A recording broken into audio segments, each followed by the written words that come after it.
যারা নির্দেশদাতা তারা কিন্তু প্রায় সকলেই দেশ থেকে পালিয়ে যেতে সক্ষম হয়েছে।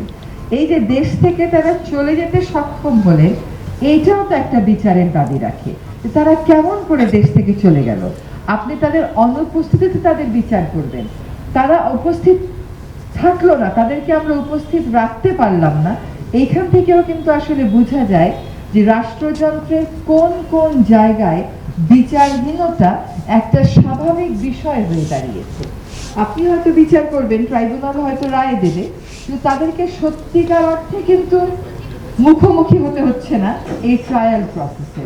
এটা তো আসলে কোনোভাবেই মানা যাচ্ছে না। ওই রকম বৈরী আগ্রহে আমাদের তথ্য প্রমাণ সংগ্রহ করে সকল যুক্তি বিশ্লেষণ করে বিচারে যেতে হবে স্বচ্ছতার সাথে। নিশ্চয়ই আইন মন্ত্রণালয় সেই কাজটা করবে। আমরা এখনো গ্রেফতার বাণিজ্য, মামলা বাণিজ্য এই সমস্ত শব্দ থেকে মুক্তি পেলাম না। তো এগুলো এখনো চলছে। এইগুলো একটা রাজনৈতিক কালচার না বদলালে বদলাবে না। এটা যদি আপনি ঠিকও করে দিয়ে যান, কিন্তু রাজনৈতিক কালচার যদি না বদলায়, রাজনীতি যদি বিচারটাকে নিজের মধ্যে ধারণ না করে, তাহলে এই পরিবর্তন আসলে কখনো প্রাতিষ্ঠানিক হবে না। আমরা আর কসমেটিক কোনো পরিবর্তন দেখতে চাই না, সত্যিকার অর্থে মূল্যবোধের জায়গা থেকে পরিবর্তন দেখতে চাই।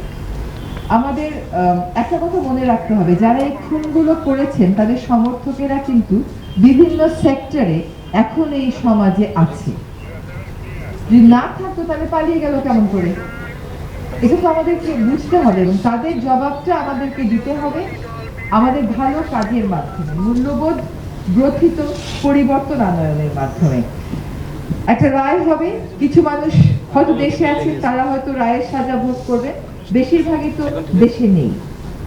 ফলে বিচারের আরেকটা দিক নিয়ে আমাদের সকলকে ভাবতে হবে যে আমাদের সন্তানেরা যে তাড়নার থেকে জীবন দিয়েছেন, একটা পরিবর্তিত বাংলাদেশ যদি না গড়েন, কিছু ফাঁসি কিছু কারাদণ্ড দিলে কি সত্যিকার বিচার হয়ে গেল? আমাদের সত্যিকার বিচারটা হবে একটা মূল্যবোধ কেন্দ্রিক সমাজ আর রাষ্ট্র ব্যবস্থা গড়ে তোলার মাধ্যমে। ওইটা আমার কাছে মনে হয় আলটিমেট বিচারের জায়গাটা। দেশটা পরিবর্তিত হবে, এইরকম ভাবে কাউকে আর প্রাণ দিতে হবে না। সকলেই দেশকে, দেশের নাগরিক হিসাবে যে সুরক্ষা পাওয়ার কথা, যে বিবেচনা পাওয়ার কথা, সেটা পাবেন। ফলে আনুষ্ঠানিক বিচার অবশ্যই হবে। আনুষ্ঠানিক বিচারের পাশাপাশি রাষ্ট্রটাকে যদি আমরা ঢেলে সাজাতে চাই, সেজন্য আমাদের প্রত্যেককে যার যার অবস্থান থেকে ভূমিকা রাখতে হবে। আর সেই পরিবর্তনটা তখনই আসবে যখন আমাদের রাজনৈতিক সংস্কৃতিতে ব্যক্তি স্বার্থ, গোষ্ঠী স্বার্থ, দলীয় স্বার্থ সরে গিয়ে জাতীয় স্বার্থ প্রাধান্য হবে।